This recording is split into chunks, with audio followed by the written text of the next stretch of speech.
Hi, this is Eric from longboxreview.com. Welcome to the show. Today's episode is a rebroadcast of a discussion I had with Damian, aka Sleepy Reader 666, on his YouTube channel about the Carlos Pacheco and Kurt Busiek series from several years ago, the 6-issue limited series Arrowsmith, which has returned recently at the time of this recording with a brand new miniseries. I want to thank Damian for inviting me to do this. We had a great discussion about the miniseries, what we liked about it, what we didn't like about it. And so please follow Damian on Twitter and YouTube at SleepyReader666, and I will have links in the show notes for that. Thanks for listening. I am Sleepy Reader, a.k.a. Damian, and I have, as a special guest, my favorite comic book podcaster, Eric Eric from Longbox Review. That's right. He's got you've got a web page and a vlog and a podcast. Mm-hmm. And you do post some. Sorry, I'm not even letting you talk. Hey, Say hi to the folks. It's your show. Hey, everybody. Hey, Damian. Thanks for inviting me to join you to talk about the topic that I'll let you introduce, since it's your show. Yeah, today we're going to talk about the first 6 issues of Arrowsmith by Kurt Busiek and is it Carlos? Mm-hmm. I've forgotten his first name. Carlos Pacheco, with the inker Merino. I've forgotten his first name. Jesus. The credits aren't on the first page here, are they? Yeah. Okay. So yes, Kurt Busiek, writer, Carlos Pacheco, pencil artist, inks by Jesus Merino, color, which I think is an important person to mention, by Alex Sinclair, and lettering by Richard Starkings and his Comicraft company. Yeah. And originally, this all started for us when you posted that you had gotten all 6 issues on Twitter. Mm-hmm. And I was like, hey, I bought all 6 issues about a year ago and never read it. Maybe I can force myself to read it, so to speak. By doing a crossover with Eric. Yeah. And then we get to hang out together. That's right. That's right. Which is the talking about the comic book is just an excuse for us to hang out. So exactly. And talk talking comics. Yeah. Yeah. So I'm curious, Damian, since you said you bought this series about a year ago, what was it that drew you to it? Why did you buy those issues? I think I had this first issue back when it came out, and I don't think it made a huge impression on me. Mm.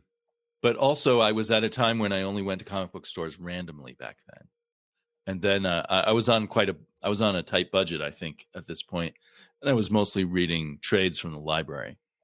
So probably, if I'd stumbled across the trade at the library, I would have picked it back up. But I remember kind of loving the art and being intrigued by the story. Mm-hmm. And now, having read all 6 issues, I can see why the first issue didn't quite, cause me to rush back to the comic book store. Yeah. But I also was in a phase where I just was, now I go to the comic book store every Wednesday and I'm looking around. What else can I get? More comics. But back then I wasn't.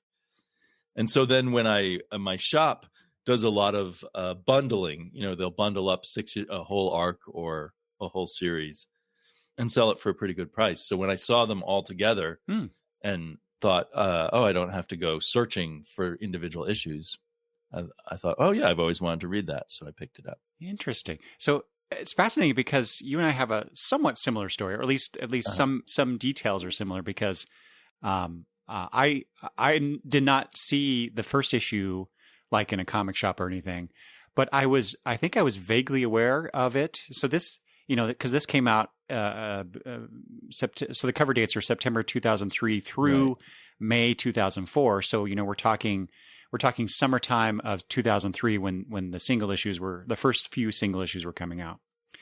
And then what I remember, because it was Kurt Busiek and Carlos Pacheco from Avengers Forever. Uh-huh. And I think that's where I first became aware of their collaboration.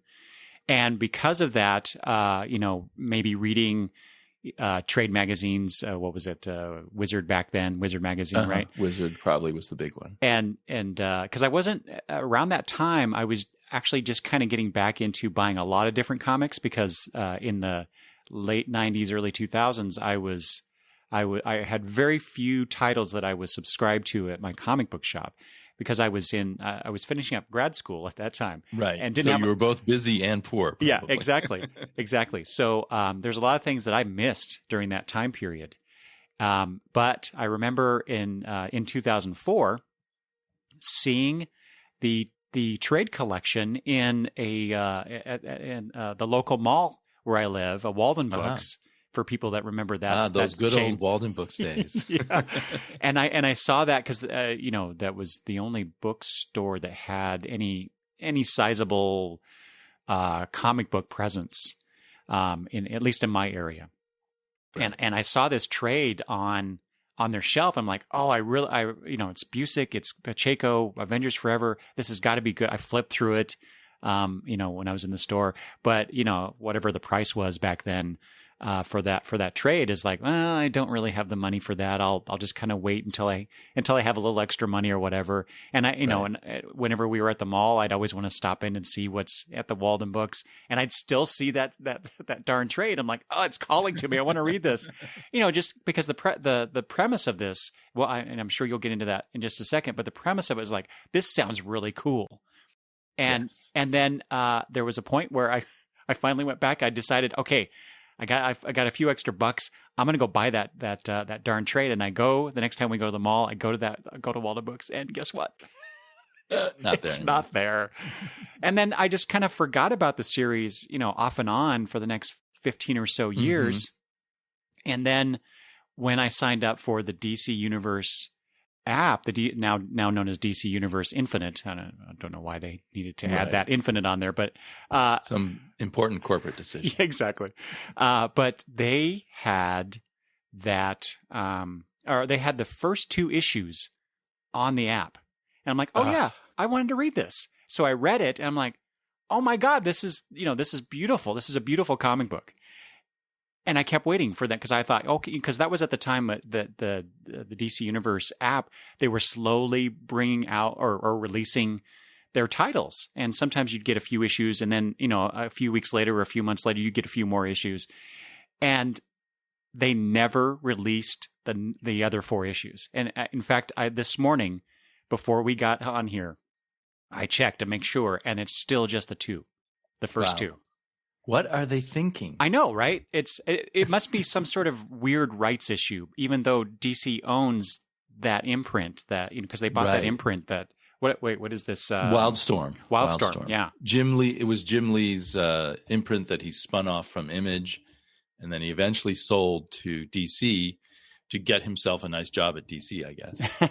And hopefully a nice it's worked out for him. Fund too. He's the only survivor in the endless cuts at DC. Mm-hmm. But that's neither here nor there. And that's interesting that it's still up there because, in fact, now Arrowsmith has finally come back and it's being published by Image Comics. Mm-hmm. And in my foolishness, I just went ahead and read this first issue from Image before going back and reading Arrowsmith, just because I do my weekly review show and I wanted to review it with the rest of them. And in a weird way, I think reading this helped me get into reading this first issue of the second arc, which is almost 20 years later, 18 years later, mm-hmm. It helped me get into make a smoother transition, ironically, into the original story. That is so weird. Coming into a sequel series to get you into the mood to read the original one. I mean, I remembered a few details from having read having read one issue 18 years ago. I knew the basic premise that it was World War II with dragons and magic. Yeah. And then I kind of picked up on stuff. So if people are wondering, you could start reading Arrowsmith with the new arc, which is called Behind Enemy Lines. Mm. However, I think it is richer to read these first 6 ones now. Yeah, because you get the introduction to the characters, to the world, Right? And it's World War I. I think you said World War II earlier, but did I? Oh, I'm sorry. Yeah, I meant World War I. And so that, like I said, that the premise of this book, that whole idea of it being set during World War I. So we're talking. I think it starts in 1915, but with all these supernatural creatures. The magic in the world, just that whole idea is just really, it sounds really, really cool. Right. Well, while we're talking about that setup, then what you start to realize, and it depending maybe on your experience as a science fiction reader, you may pick up on this quicker or slower, it's not just magic overlaid across our history. This is an alternate history, presumably affected by the fact that there's magic. So there is no United States of America. Right. There are, and there is no Germany. It's Prussia and some other countries. So Germany never united. I'm presuming that the American Revolution never happened, and eventually the different colonies formed into different countries. Because there's, what is there? The United States of Colombia or something like that right. Our hero comes from. And they say that he lives in Connecticut, but he lives by one of the Great Lakes. So things are really different. Very different. Yeah. That was one of the nice things. I don't know if we want to get into this part just yet, but in the back of was it issue 1, Damian, or issue 2? 1 and 2 have maps. 1, I think, of America, or what we call America. Issue 1 is Europe. Oh, is issue 1 Europe? Yeah, and then issue 2 is issue 2 is the United States of Colombia, and you see. It is so bizarre to see. So I'll put my overhead camera on. Okay. But go ahead. Connecticut is like this really thin state across the area. Massachusetts has like 3 different areas broken up by one of the Great Lakes. It's just fascinating how this stuff was conceived of and shown. Yeah, I'm not sure what he's thinking when Connecticut. I mean, I always think of Connecticut as being named after the Connecticut River, but I'm not sure if the Connecticut River is in this Connecticut. See, I didn't even know there was a Connecticut River. So so that was an Indian name, and it was the Connecticut River. Okay. And they named the state of Connecticut because I grew up in Connecticut. I'm not expecting everyone in all 50 states to know that.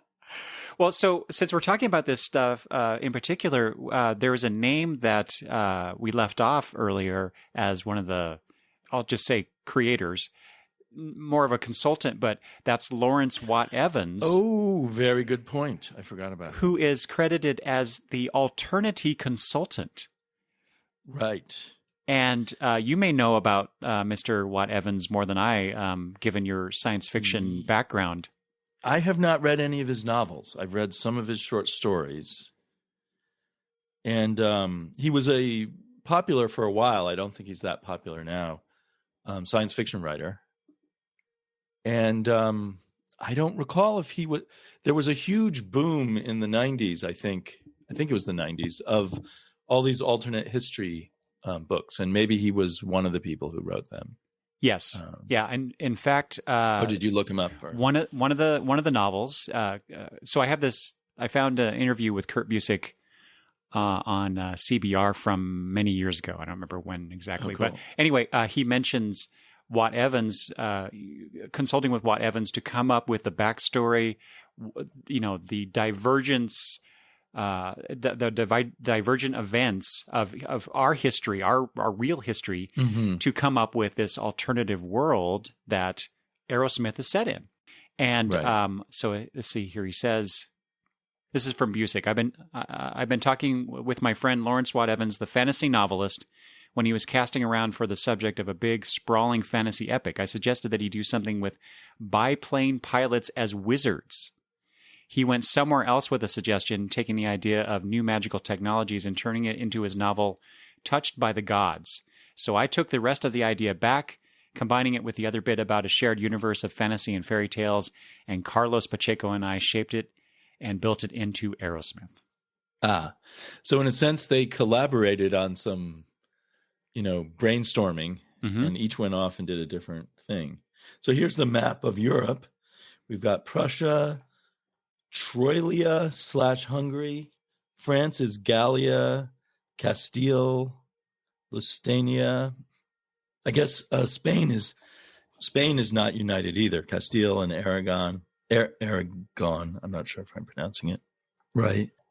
So if you study European history, there was a series of unifications, right? Germany was one of the last countries in our world to unify into one country. And that may be part of the political trouble with Germany, that these two wars centered around them. I used to know a lot more about this. I took a course on what they called modern European history, which was mostly the 1800s when I was in college. It ended, their version of modern European history when I was in college ended at World War I. But so there's a whole series of the politics of various countries that are trying to form into larger countries that played a big role in World War I. Well, you know far more about it than I do. So, yeah, but I just have vague memories now. Apparently, unfortunately, I slept through my European history class. If I even had one, I don't even remember. Right. Well, I almost had a minor in history. I took so many history courses, so it's sad that I can't remember the finer details anymore. Just the general impressions.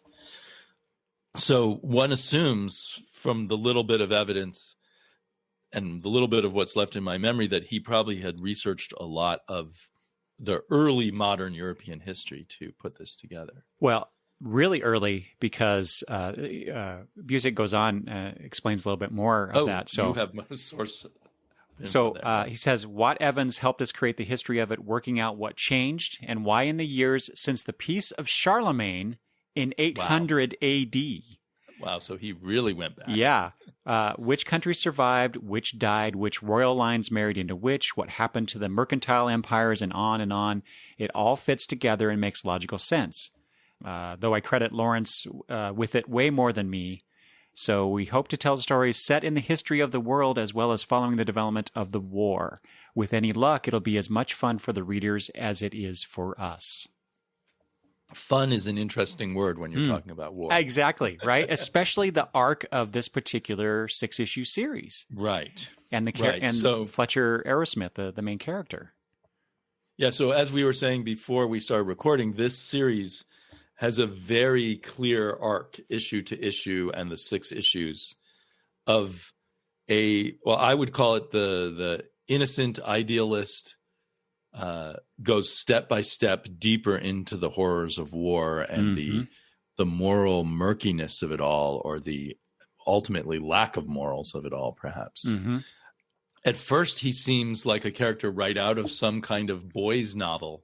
Written yes. in the early 20th century. Oh, that's perfect. Just the plucky, gung-ho kid who's going to do good and will succeed because he has a good heart, an open person. Yes. And, there's bullies along the way and older people who give him advice and all of that stuff. Let's see if I can... Yeah, I'm not as good at this as Damian is, but you see Fletcher there in this one panel. He's the red-haired boy, and just the look on his face, he's so happy to see these Arrowmen. Oh, there we go. Right. Thank you. Right, and there they are, all very ideal, yes. looking like shining knights, so to speak, flying through the air. Yeah. And there he is in the crowd, the fresh-faced boy.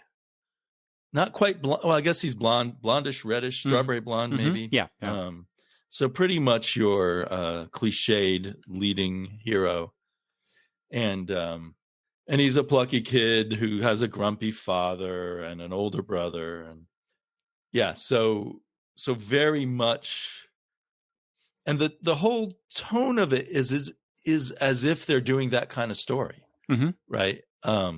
Even the kind of peripheral stuff, like they call it a Challenger picture magazine. It's like it's almost like we're picking up an early pulp magazine for young boys to have rousing adventures. I was hoping you'd bring that up because that's one of the things I liked about it. So that whole idea of what do they call it? A cliffhanger picture magazine, a monthly magazine for the adventurer and hero. So the whole, they're getting a little meta with it, because they're publishing this comic book, but they're treating it like this this other thing. And every issue except for the first one starts off with this recap page. Right. But it's that looks very glamorous. It's designed to look like something else. And then like you saw there in that lower left corner, or in the right corner in the case of that issue you're showing, there's always a few items that Pacheco threw in there that pertain specifically to the story of that issue. And it's just those kinds of details I just love, because it creates a much more immersive experience for the story itself, or the comic book itself. It's just wonderfully put together, this comic book series. Yeah. And he gains kind of a plucky girlfriend, the rich girl who decides to give it all up to go help out the soldiers on the front by working with the ambulances. And what would you call it? I mean, this is also kind of a familiar character trope, the kind of the Ben Grimm of the story, the grumpy, not quite human, but can relate to our plucky hero kind of character. I'm trying to remember his name. You talking about the troll, the rock troll? Is he a rock troll? He's from, I forget. I don't know what equivalent country he's from, but he's a big rocky kind of creature. Well, and that's his name or nickname too in the story, is Rocky. Oh, right. And he's a rock troll from Lotaringia.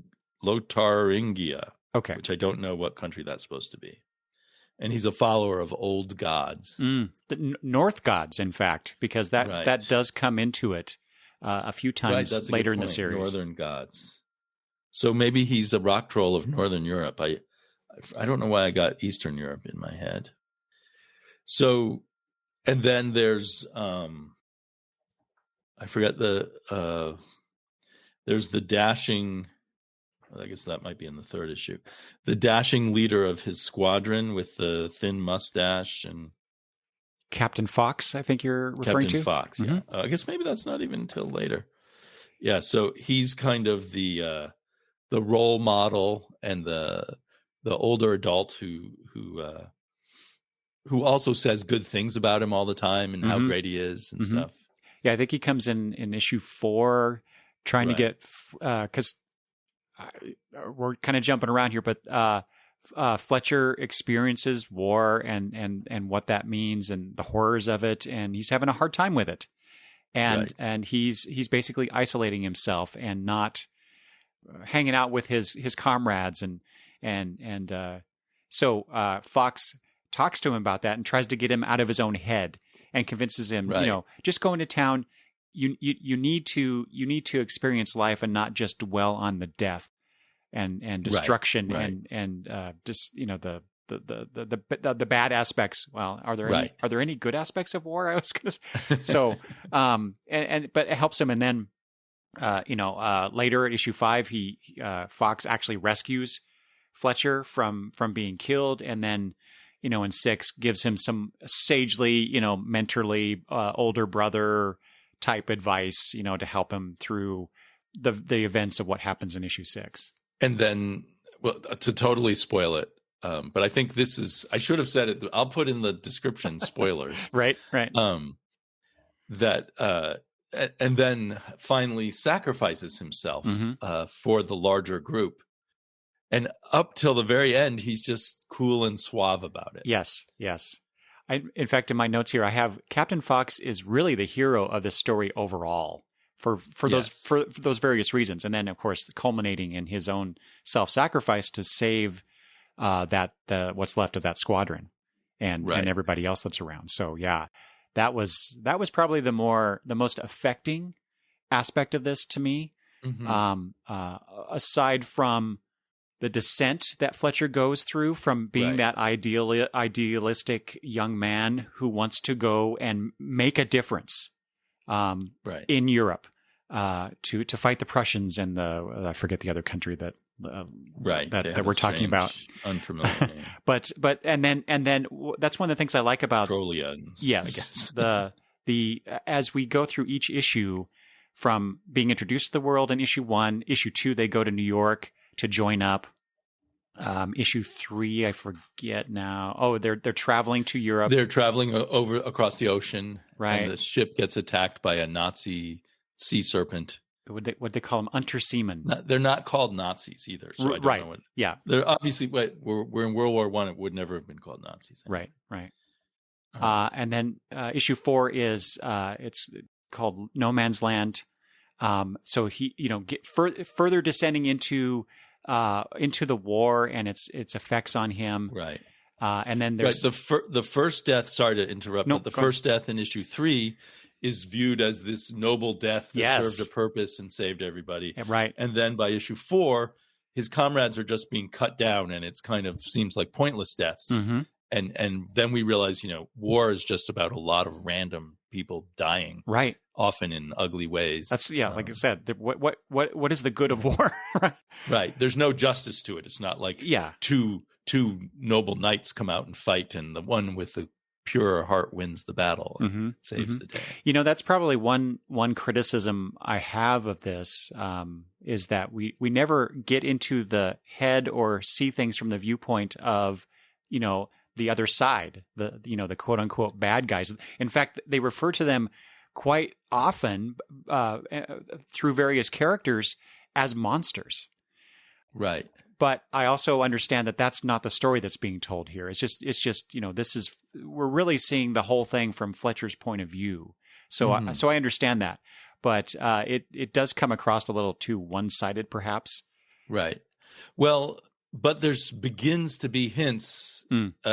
So the next issue, I believe, 5 is where, in a sense, they're sent out on again what seems like kind of a noble mission, with a new experimental magic thing to throw at the Prussian lab, and instead it burns down the entire city and just destroys all the civilians and everyone. Right. Which is essentially like fire bombings that we Allies did on Germany in World War II, which is sort of where I start mixing World War II and World War I together a bit in my mind with this. Yeah, I think Busiek was doing that on purpose to calling up things that were probably more recent in memory, and also calling back to things that actually happened during World War II, so that we would have maybe more of a way to ground ourselves in the ideas or the story that he's trying to tell. Well, and also perhaps once you create these airmen and you have magic, you have something a little more advanced than the biplanes of World War I. That's true. So, and then in the 5th issue, he starts to realize that the anger of the Prussians in the next conflict is because of what he did. Right. And they may have a good point, he realizes. So there is a hint that they may not be what he thinks or what he's been taught they are. Well, and I suppose that's a compliment to Fletcher himself, because he is self-aware. He's not just that former idealized young boy. He does see things from different perspectives, which they could have gone the other way with the story, obviously. But at least you're right. You're absolutely right. We do get a tiny sliver. In the first issue, we're showed this guy, the Blood Emperor, I think he's called. Rocky tells us about him. And he's a dark sorcerer who makes of Troya and Prussia and Bavaria his puppets. And he just wants blood and pain and death and misery that he feasts on like a vampire. I don't know now by the end of the series if that's true or not. Right. That was one of the glaring oversights I felt in the story, was, propping up this, the Blood Emperor as a real person that somehow is controlling everything from the Prussian and Tyrolean perspective. Yeah, we never get back to that. And then how does that tie into the North gods that we see in the later chapters? Because it is suggested heavily that they are real, even though the way it's presented in what was it, issue 5. That it could just be, there we go. You're seeing the panels there. It could just be his delusion, exactly, in the middle of intense conflict. Mm-hmm. But it seems like it's real because we're in a world of magic. He has a special stone that's related to the North gods that his friend Rocky gave him. Right. And Rocky is fighting because of the North gods. That's his reason for fighting, at least in this series. Well, also, I think in the first issue, Rocky was telling, like you said, Rocky was telling Fletcher about the Blood Emperor and why he came to the Columbia from Europe to escape the atrocities there. Right. And then Fletcher calls him out on it. How could you not stay and fight for freedom, for whatever?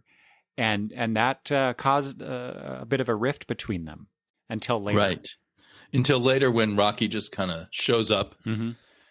Rocky just shows up in Europe having enlisted because he was inspired by Fletcher. Exactly. I thought that was a bit cheesy. A guy who's gone through the horrors of war and escaped to another country, and then just because some young 15-year-old or whatever tells him, "Oh, you should fight for truth and justice." Well, okay, so I agree with you because if I'm gonna, and that's the weird thing about this whole book, right? It's both playing with the tropes of this cheesy boys' adventure, but it still kind of wants it both ways. Exactly. I was just going to say my issues with it is that makes it a bit of an odd read as you read it as an adult anyway. Yeah. It doesn't really go beyond a lot of those tropes. And so while it is a well written, a well constructed world, obviously we've talked about that quite a bit. The characterization, the characters, the whole story, the arc of the story, it all is well constructed, but it doesn't go much beyond just that basic story of an idealized young man going off to war and realizing the horrors of it. And while he is severely impacted by it in many, many different ways, it doesn't really do anything else with it. Yeah. And the saving grace, if you'll pardon, because the young lady that he ends up developing a relationship with is named Grace. The saving grace of this series to me is the Pacheco Merino art, Sinclair art. I always want to include the colorist too, because there's a lot of stuff going on. Very distinctive color. Mm-hmm. And the color choices, I think, have a lot to do with some kind of idealized. This is actually from the new arc. But for some sort of idealized past, slightly pulpy past. Mm-hmm. Damian, is the new series is it the same artist, Pacheco, Merino, and Sinclair? I think it's a different inker, but other than that, the same team. Oh no, I am wrong. It's not the same colorist.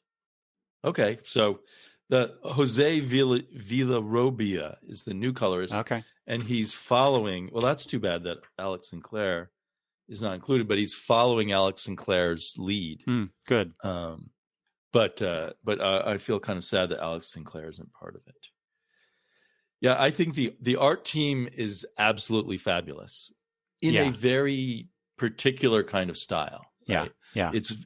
It evokes classic illustration, but is also an excellent comic book storytelling, and the coloring just gives it kind of a patina of the past, but also kind of a beauty. Yes. So it does feel like you're looking at something from the past. Since you're talking about that in particular, so there were a few issues that had letters pages when they were still doing those.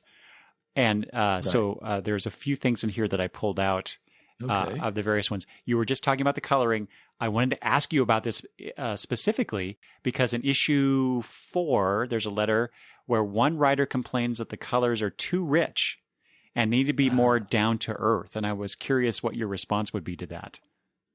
I sympathize with that because I often want coloring to be simpler. And this is probably in a period where they were just getting better at their computer coloring. Mm-hmm. It was really horrible in the 90s. And some of the colorists, like Alex Sinclair, were kind of getting on top of it. But I bet that this looked better on the 2 issues you read digitally. I bet the color looked even better there. Oh yeah, yeah. See, and that's one of the tragedies of them not including those other issues is that I could look at them that way.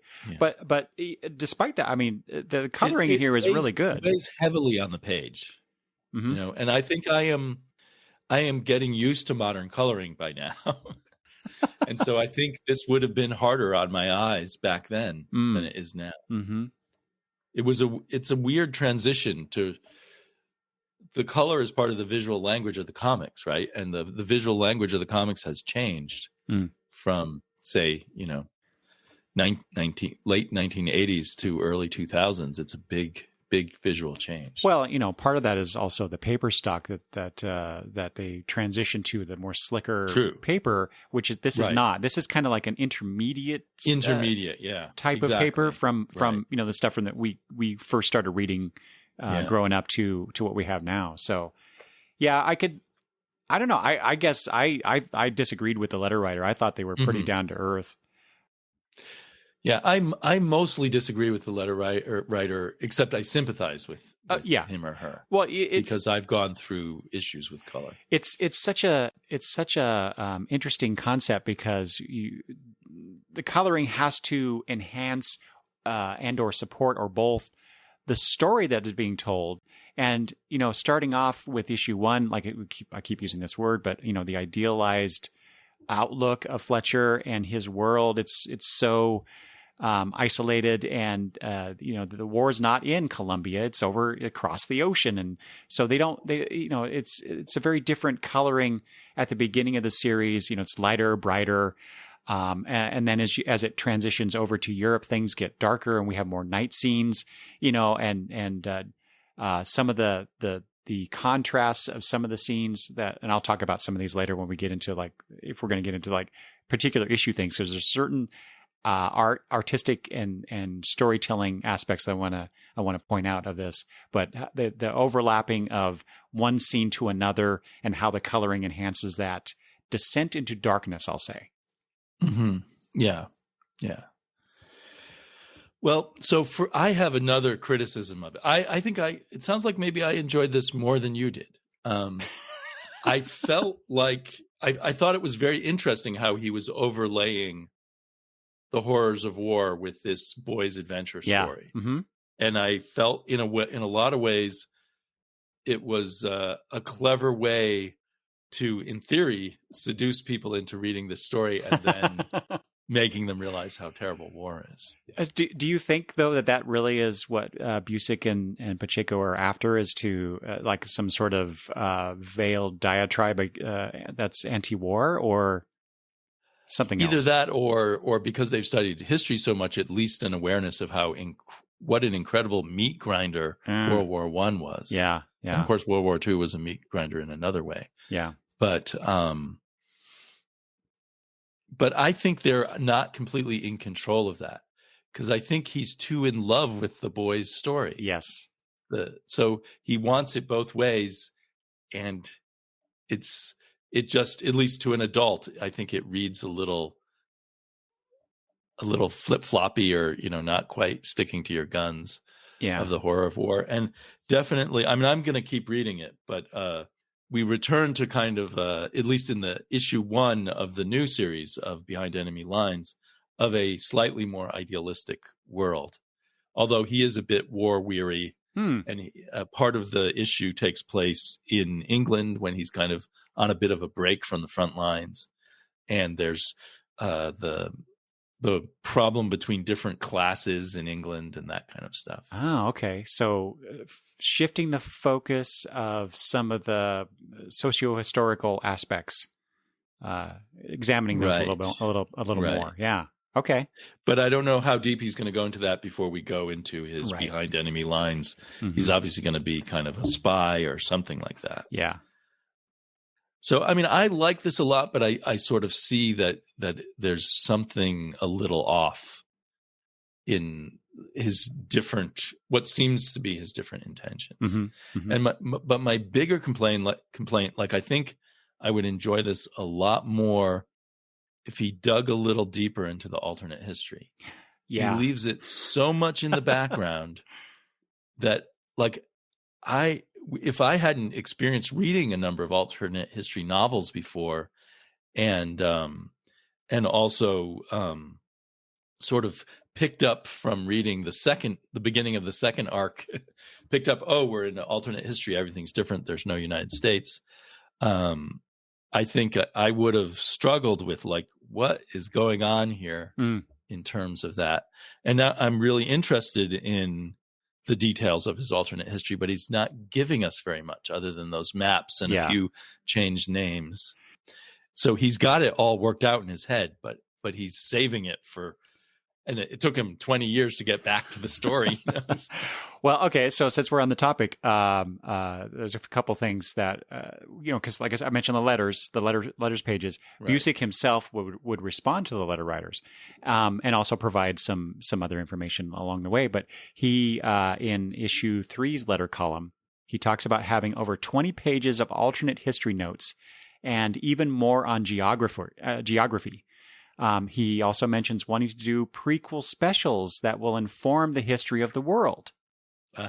And also doing, he mentions later in one of the later issues about doing other miniseries set in this world. Right. So he had a very grand idea. Mm-hmm. And there was also, did you get this also, Damian? An Astro City crossover with Arrowsmith? It wasn't a crossover, but it was a special to promote Astro City at that time and Aerosmith, because it was coming out at the same time. Flip book. Yeah. That would have Aerosmith on one side and Astro City. And Astro City is why I was interested in this, because I was a huge Astro City fan. I'm sure that was another reason I got into it too. I mentioned Avengers Forever, but yeah, Busiek's Astro City was a huge reason why I wanted to read anything that Busiek was writing. So did you happen to get that Astro City Aerosmith special? I don't think so. Okay. Unless it's somewhere buried in my boxes and I forgot that I had it. I actually ordered it after you Just and recently? And it's on its way. It hasn't arrived yet, so okay. it will arrive next week, I suspect. And so too late for our talk, but I'm really curious because Busiek says that the plan was to include more maps in that. So I'm very curious what we actually get out of that. I think, in my opinion, he should have included maps in every issue. I agree. He showed us a big map of Europe, but maybe we should have a zoomed in map of wherever the action's taking place that time. That would help us piece things together a bit. And I don't know, a little bit more of the geopolitics of this imaginary world would really be helpful. And more hints at how magic changed things. Yes, that especially. Because obviously he's figured out now I know from you, way back to the Charlemagne's time, how magic would have shifted history around, which is a great concept. I mean, I really like that, but he hasn't put it on the page yet. And to be fair, they are trying to, at that time, 2003, promote a comic book about a war that was, a very long time ago, yes. even at that point. And introducing this entirely new world and characters. And so there's only so much they can fit into the, 20, whatever, how many pages they are for 6 issues. And obviously, while they got to tell their first story, did it not sell well enough to really keep the creative team going with other issues, other stories down the way? Maybe that was it. I can't remember now. I saw when they first announced that Arrowsmith was coming back some explanations. Oh, okay. I missed that. So, and I think with a Image deal, they can. You don't have to sell as much for the creators to make as much money. That's true. Yeah, because the creators get a bigger share of each sale. And so there may have been an issue of getting the rights back from Wildstorm. It may have taken a while to do that. Could be, yeah, that's especially true. with DC in the mix. They're corporate lawyers and such. There is Busiek talks a lot in these letter columns. Another factor involved with this was he wanted to work with Pacheco on the sequel or sequels, right? And Pacheco at that time was becoming a hot commodity. and he was being pulled off in these different directions.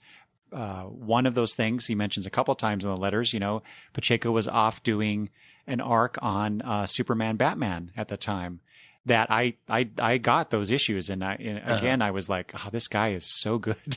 Right. Yeah. Yeah. So if you're doing a project that's just one artist and that artist has other things to do, but to be mean about Mr. Busiek, because I love his writing. I love Astro City, and I loved, what was it called? It was first called Tooth and Claw, and then they had to change the name of it. Autumn Lands? Autumn Lands. So I was super into Autumn Lands. I bought all the issues, and then I bought the trades, and then they just stopped. Yeah. And he says that's coming back. Yep. So I think he makes plans that are too big. And then he doesn't have the time and energy, and his co-creators don't have the time and energy to complete them. That could be. I think that's why Astro City remains his best thing, because it's made up of lots of little short stories. And if there's a gap, you're not feeling like you're missing something. Like Autumn Land is going to be really hard for anybody to pick up on now. But the man I think he has more than most modern comic book writers, and he's basically my age, so a little older than you, but like me and probably like you, has read a lot of fiction and is seeped in, not in Hollywood and video games and other comics, but has he is seeped in comics obviously, but has read tons of alternate history and Jack Vance and all kinds of stuff. I picked that up because I went to a column where he was talking about Autumn Lands and all the different influences that went into it. And that made me realize he's read a lot of the stuff that I've read over the years. So, and that kind of makes me relate to him more. Like part of what I relate to in my favorite comics is all the influences of other kind of pulp fiction and fiction kind of influences. Right. That are less of an influence now for the younger writers. That's very true. And and it's not always obvious that these are influences, but if you have that background, if you have that experience reading those things, you can pick up on those things a lot easier. And in Arrowsmith, I feel like he paces the story more like novels I read as a kid than like a typical comic book. There aren't as many of those, sudden reveals and other kind of little tricks that comic book pacing has. It's more novelistic in its pacing. Yeah, I could see that. It skips time between each issue. So maybe a novel, there would be a few more chapters because you have more space. But at for example, which issue was that? The issue where they're going to Europe. Issue 3? Where they're on the boat? Yes, that's the one. So that ends... No, that's not what I'm talking about. I have forgotten which... Does one of them end in a more typical comic book cliffhanger? No, not a typical cliffhanger. Just the... There is a scene in one of the issues... So let me see if I can find it in my notes. Because I'm not finding it going through the issues here. Yes, I'm sorry. It's issue 1. Always go back to your notes is the moral of the story. So here's one. The very last page of issue 1. He and his friend Jonathan they've skipped town. They've run away to go join the Arrow Corps. And we get this wonderful those final 2 panels. We see the moon, right? And they're on the train heading to New York, and he's like, "We're doing this because it needs to be done. We're going to accomplish something, going to make a difference in the world. Right? We're going to matter." And then we see that final panel there that you're showing in the video of those sprites hovering above all of the dead bodies with that same moon. It's just those kinds of, and there's another one like that where they're on the ship that I was originally thinking of. Basically, he's saying something very similar about mattering and making a difference. And what we see is the dark, murky sea that they've just they've buried the body of their fallen comrade. Very similar ideas, but done differently. Right. But you get these wonderful endings to the issues like this, or endings to scenes where it's not like the typical big reveal or page turn or whatever, but it is a nice way to what's the word I'm looking for? Transition to juxtapose. Well, definitely that, but kind of move from one issue to the other, because we're not only moving through time and space in the story. It's just the ideas of the transformation that Fletcher goes through. It's that scene that we're seeing right there in issue 1 is basically the arc that we see him going through up to issue 5. And you could not do this in a novel. Exactly. That's your point. This is yes, he does utilize techniques that only comics can do. Yeah. I think I was just talking about the pacing, the sort of more deliberate than normal comic book pacing. It doesn't feel as much in a rush. That's true. And it doesn't feel like it relies on these page turn shocks. There's this kind of juxtaposition shock. Mm-hmm. There's the horror of war shock. It's not at all. And Busiek is a master of the comic book format, I think. So I didn't mean to imply that he wasn't using comic book Damian, do you think techniques. That part of what we're butting up against here, our objection is too strong of a word, but our reaction to this overall story and not having as much, I don't know, impact on us, is that we're so used to reading modern comics that deliver stories in a certain way that is a little more perhaps action oriented, or the bling. They bring the bling to the stories that we're not really getting here. It's just a different way of telling a comic book tale that we don't really see that often, I don't think. And that's maybe why I give it some extra space in my head. Mm-hmm. It's trying to do something different. I think conceptually it's always got to stay both the old school boys adventure novel and the horrors of war. Yeah. Which is perhaps a limitation. But it's an interesting conceit or concept. It seems in a way in a vein of the kind of things Alan Moore was doing around this same time, with Tom Strong and Top 10 and those kinds of things, where he had a kind of concept of a type of story and then he used it as a framework to play with the medium. Yes. I don't think Alan Moore in those particular comics wanted to get into as heavy stuff as this does. Mm-hmm. But so even though to me it's a limitation, I'm still excited to read more. Yeah. Oh yeah. And I think it's just interesting that he had this whole concept of a different way to tackle both these kinds of stories. Mm-hmm. He's an old-fashioned kind of guy in certain ways, and then an innovative comic book writer in other ways. And I think that's kind of cool. But I have a feeling I'll never love this as much as I do Astro City. Oh yeah, yeah. I totally agree with that. But the Pacheco art helps a lot. Yes. One of the things about that, did I already talk about this, Damian? The way that he draws faces in particular, how his eyes. A lot of comic book artists cannot do eyes very well. But the faces are so expressive. Earlier on I showed in the video that and Damian's showing it right now, that the Fletcher and his friends there, and how excited Fletcher is in that panel. And there's some other ones where even on that very first page of that first issue, Damian, showing the soldiers reacting to the pixies or whatever they're called. Right, the very beginning of the book shows us some horror of war and shows us that it's a magical war, I guess. Yes, exactly. Yeah. So yeah. From page 1, we are introduced to the whole idea that this is not your typical World War I story.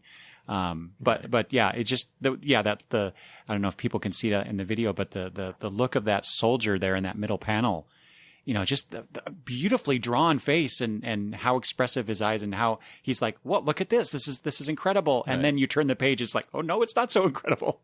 A moment of joy before he gets killed. Yeah, such wonderful work. Yeah.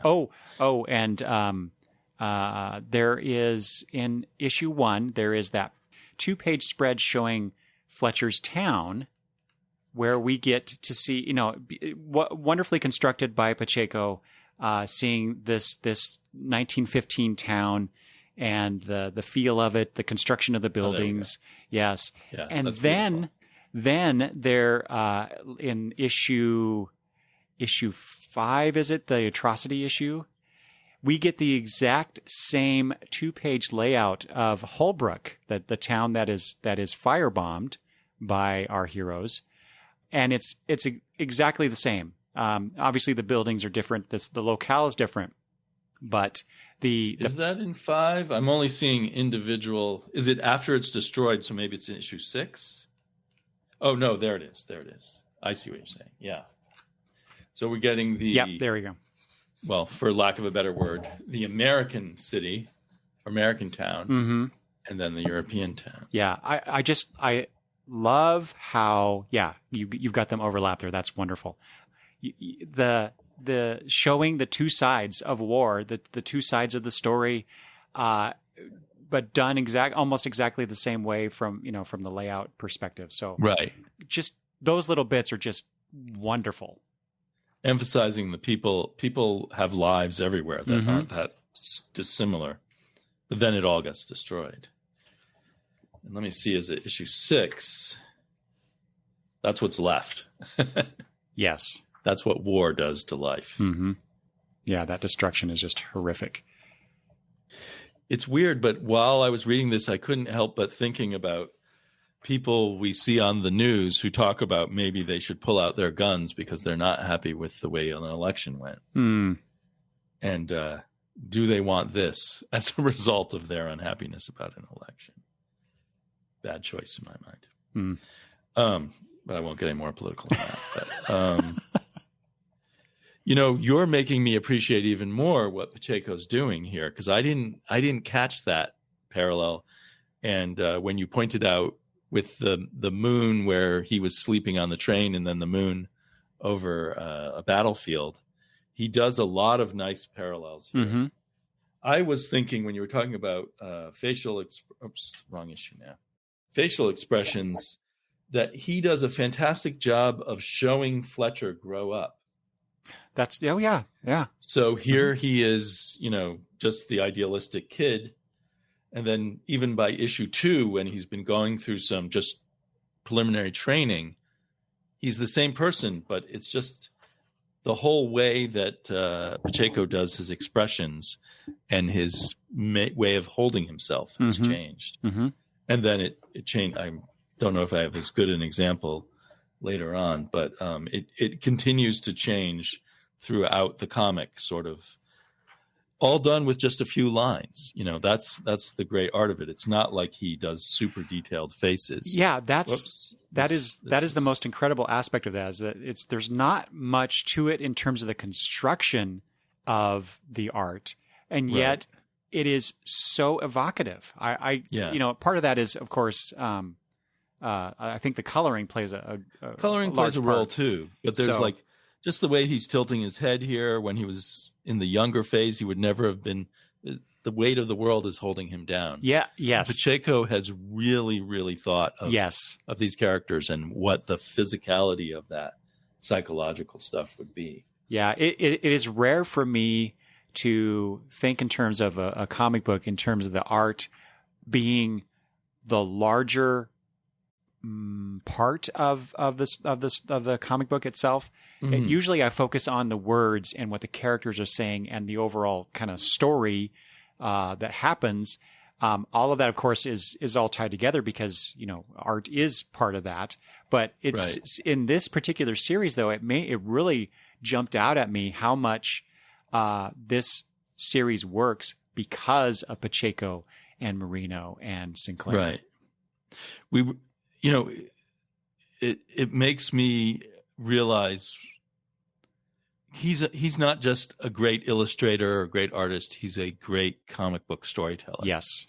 And the art is telling so much. And I think that's what when I read certain comics and they just don't have any effect on me, I think it's often because the artist is not carrying all that extra weight that someone like Pacheco is carrying. Yeah, perhaps, yeah.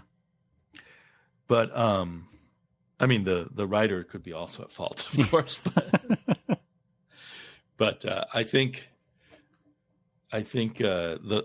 personally think in most cases the artist is carrying more of the real weight, and it may or may not have been inspired by the writer. The writer may be sort of the root, and then the artist is the whole tree or something.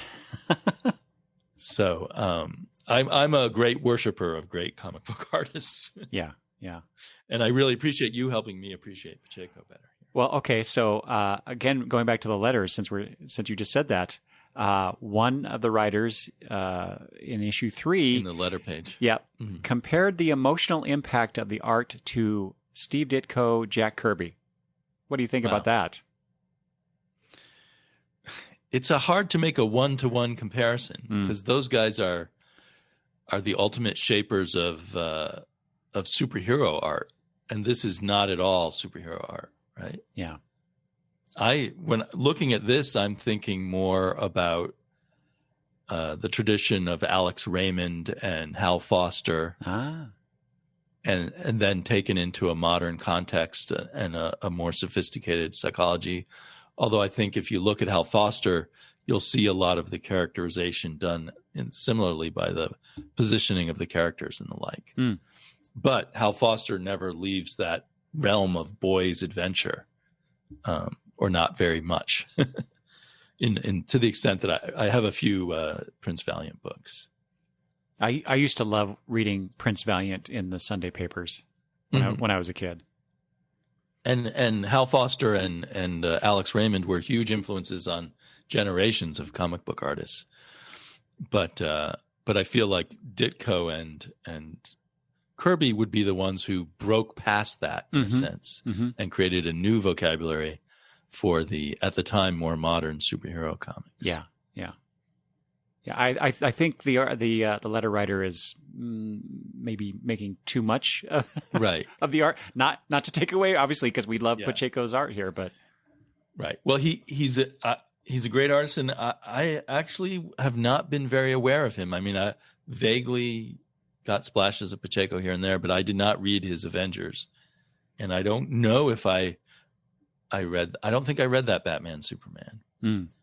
I remember reading some Busiek Superman in my random forays into comic book stores.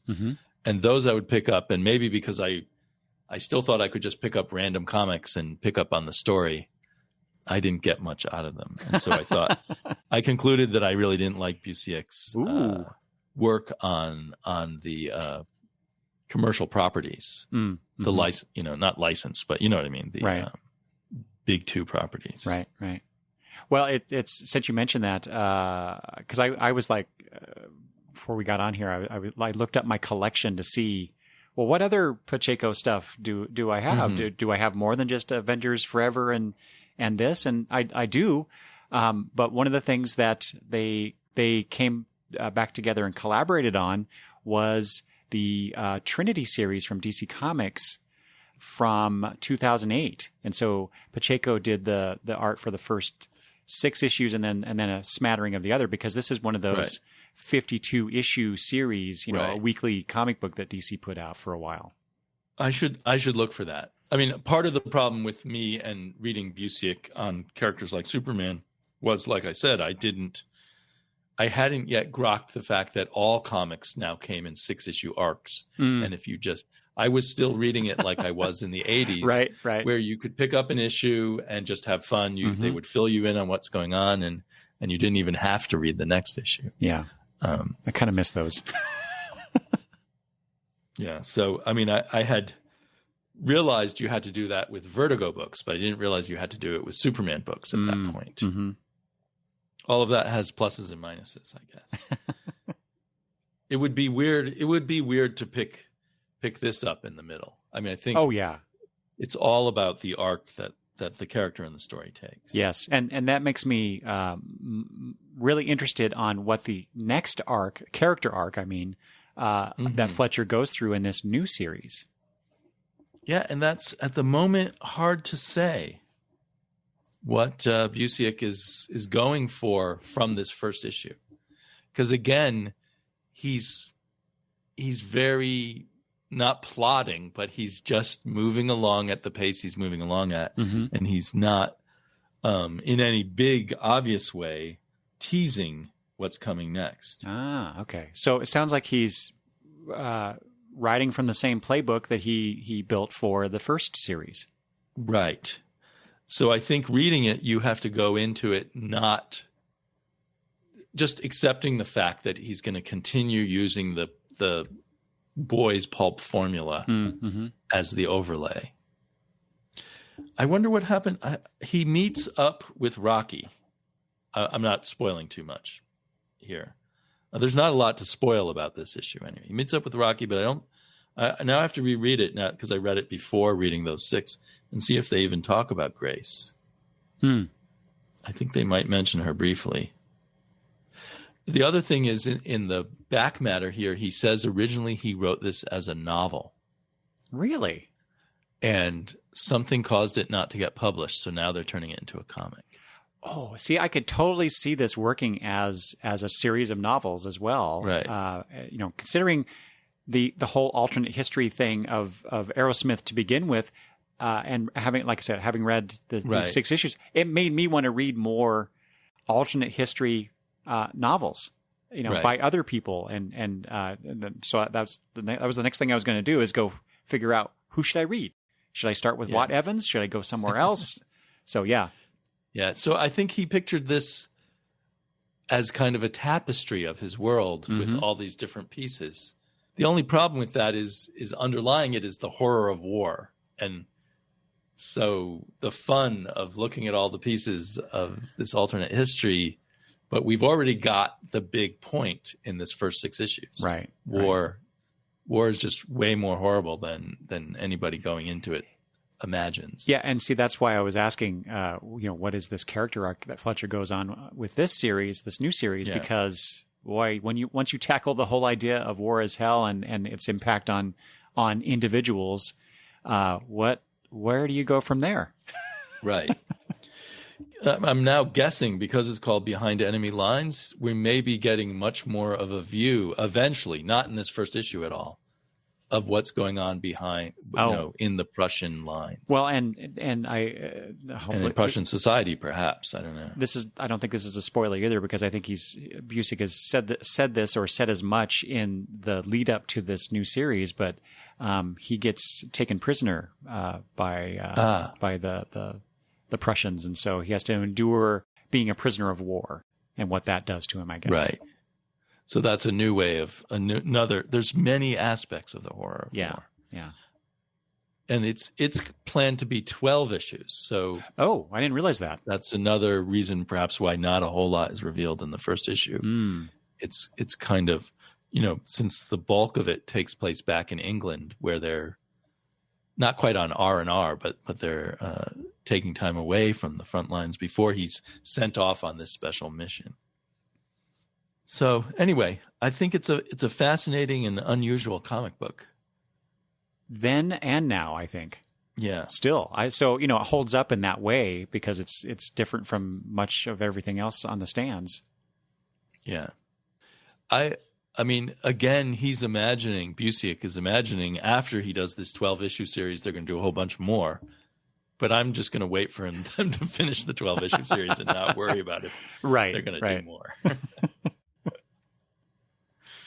Has Pacheco been doing anything recently in other comics? Because I just don't recall seeing his name around. I actually looked that up when I was looking him up in terms of my own collection, and he looks like he does a lot of covers. or he's done a lot of covers over the years. I couldn't find, other than the new Arrowsmith series, I couldn't find anything recent. I'm sure I'm missing something. So, your viewers and our listeners, maybe they can let us know. But I couldn't find anything besides his cover work. Since 2015, the last thing that I have in my collection that he worked on in terms of the interiors was a Squadron Supreme miniseries that Marvel put out at that time. So right, but that's I hope they make a lot ago. of money from this, the individual creators, and that it keeps them going on. Yeah.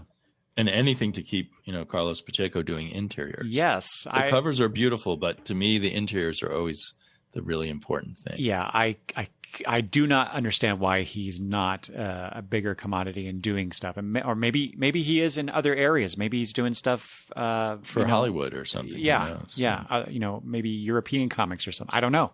So true. Yeah. He does live in Spain. I think that was mentioned in one of these back matters. And I think it said he and his inker, although he has a different inker now. So, well, this was really great. I think we're talked out on it. I think so. I had a bunch of other things, but it doesn't really matter that we get. Well, if you have anything to throw out, No. I think we've pretty much covered everything through the gamut of what Arrowsmith was. I really enjoyed it, despite my nitpickiness of certain aspects of it. I can't wait to when Arrowsmith Volume 1, the trade collection, hits the stands. I'll be getting that and reading it. So I think it's coming out in a hardcover. Ooh, even better. Let's see. There's an ad for it here. Already? Wow. It was supposed to come out this month, but because of all the delays in the supply chain, it didn't. Oh, you mean the first volume? The first volume. Okay. It looks like a hardcover in the picture. It doesn't say. You're right. They're now saying April 2022. Okay. Well, there you go. So the folks seeing this. I don't know if it will be oversized. I think I would buy it if it's a larger size. But if it's just the same size as the comic book, I already have the comics, and they're a good way to look at the art. Yep. Yeah, I don't know that a normal size collection, like you say, would enhance the reading. But you get the issues all collected. So right. I don't know how scarce these issues are. It was pretty easy for me to get those 6 issues. Right. I don't think they cost me very much. There wasn't much buzz left around this series. But that was before the announcement. So right. It may now be harder. Yeah. I also wonder if once Image puts out this hardback, if there'll be a sort of digital trade available, which tempts me to just look at Pacheco's art on the at the coloring, especially in a digital format. Perhaps I can get it through my library digital app, Hoopla. I don't know if your library has that one. No, unfortunately not. A lot of Image does show up there. Oh. But I need to move, Damian. Yes, you need to move to Portland. First we're going to lower the housing prices for you, and then you can move. If you could do that, that would be great. Okay, well, I think I'll close out the broadcast. So I'm gonna catch everyone else. I hope you're having everyone else the next time. I hope you're having a good comic book reading week, and we'll talk later. Bye-bye.